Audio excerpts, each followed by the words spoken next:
Menegangkan, Belanda dapat getahnya setelah ikutan main api dengan Rusia. Pasalnya, kantor ICC yang berpusat di Den Haag, Belanda mengirimkan surat penangkapan Putin. Hal itu sangat tidak disukai oleh Kremlin.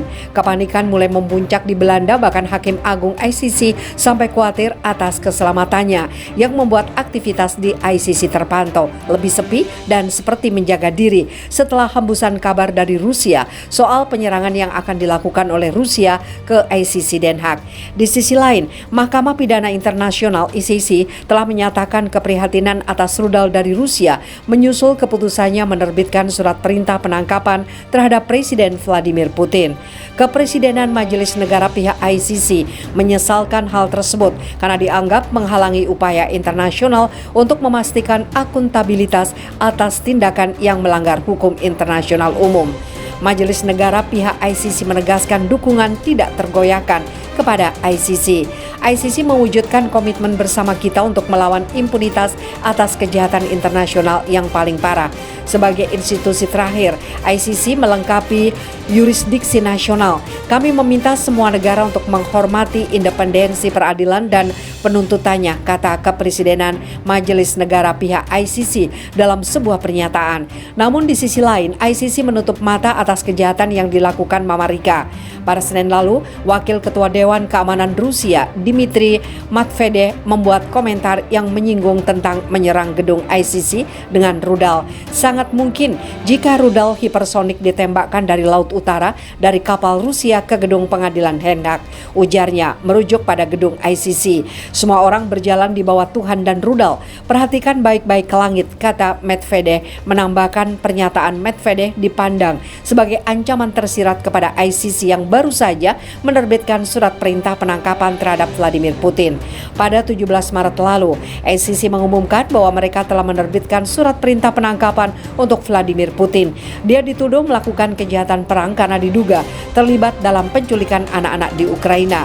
Putin diduga bertanggung jawab atas kejahatan perang berupa deportasi penduduk anak-anak yang tidak sah dan pemindahan penduduk anak-anak yang tidak sah dari wilayah pendudukan Ukraina ke Federasi Rusia, kata ICC dalam sebuah pernyataan. ICC juga menerbitkan surat penangkapan untuk komisaris hak anak di kantor Kepresidenan Rusia, Alexeyevna Vovabilova. Dia dituduh melakukan kejahatan serupa seperti Putin. ICC mengatakan bahwa majelis prasidangnya menemukan ada alasan logis untuk percaya bahwa setiap tersangka memikul tanggung jawab atas kejahatan perang berupa deportasi penduduk dan pemindahan penduduk yang tidak sah dari wilayah pendudukan Ukraina ke Federasi Rusia dengan prasangka anak-anak Ukraina. Rusia seketika menghujat keputusan ICC. Mahkamah Pidana Internasional telah mengeluarkan surat perintah penangkapan terhadap Vladimir Putin.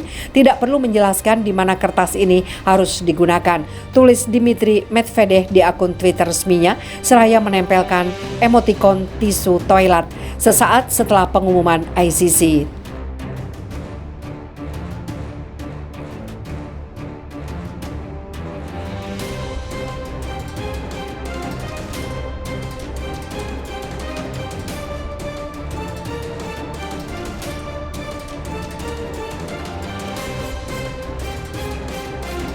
Polandia ketakutan jadi incaran baru Rusia setelah beraninya bikin fitnah soal invasi Rusia.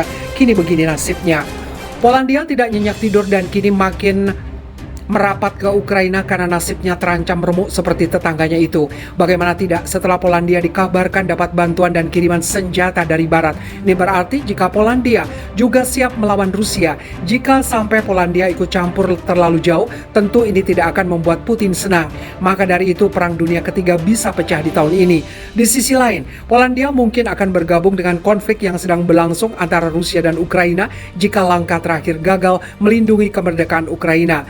Pernyataan itu disampaikan Duta Besar Polandia untuk Perancis, Jan-Emeryk Rozyzewski, dikutip dari laman Russia Today. Rozyzewski secara tegas menyalahkan perang yang telah berlangsung selama lebih dari setahun oleh Rusia.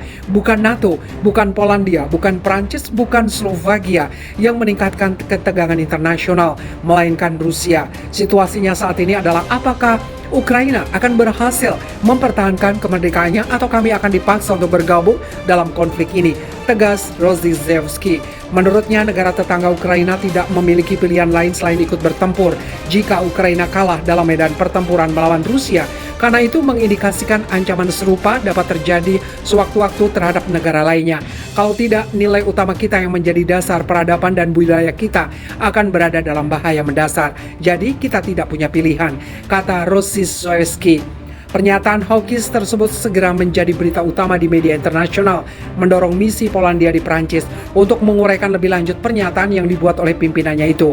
Mendengarkan secara seksama, seluruh percakapan memungkinkan kita untuk memahami bahwa tidak ada pengumuman keterlibatan langsung Polandia dalam konflik, namun hanya peringatan terhadap konsekuensi kekalahan Ukraina. Kemungkinan Rusia menyerang atau menyeret lebih banyak negara Eropa Tengah ke dalam perang. Negara-negara Baltik dan Polandia, bunyi pernyataan itu. Pernyataan tersebut tentu saja mendapat sambutan yang buruk di Rusia dengan seorang senator top Rusia, Alexei Puskov, memperingatkan Polandia tentang konsekuensi potensial dan mempertanyakan tekad negara itu untuk melawan Rusia sendiri. Pernyataan yang sangat lancang dari Duta Besar Polandia di Paris. Untuk pertama kalinya, perwakilan resmi Polandia mengatakan apa yang sudah lama dipikirkan para pemimpinnya. Namun semua keberanian Polandia didasarkan pada dukungan Amerika Serikat. Apakah Polandia yakin bahwa Amerika Serikat siap berperang? Kata Puskov dalam sebuah postingan Telegram. Sejauh ini Polandia telah menjadi salah satu pendukung paling aktif Ukraina dalam perang melawan Rusia. Negara itu telah mengirimkan berbagai macam perangkat keras militer, termasuk tank dan artileri untuk menopang Ukraina. Menurut Rusia, tentara bayaran Polandia turut terlibat langsung dalam konflik dengan jumlah yang signifikan. Polandia juga telah mengumumkan pembangunan militer besar-besaran sendiri, berusaha untuk memperluas jajaran angkatan bersenjatanya, mendapatkan sejumlah besar perangkat keras militer modern dari luar negeri.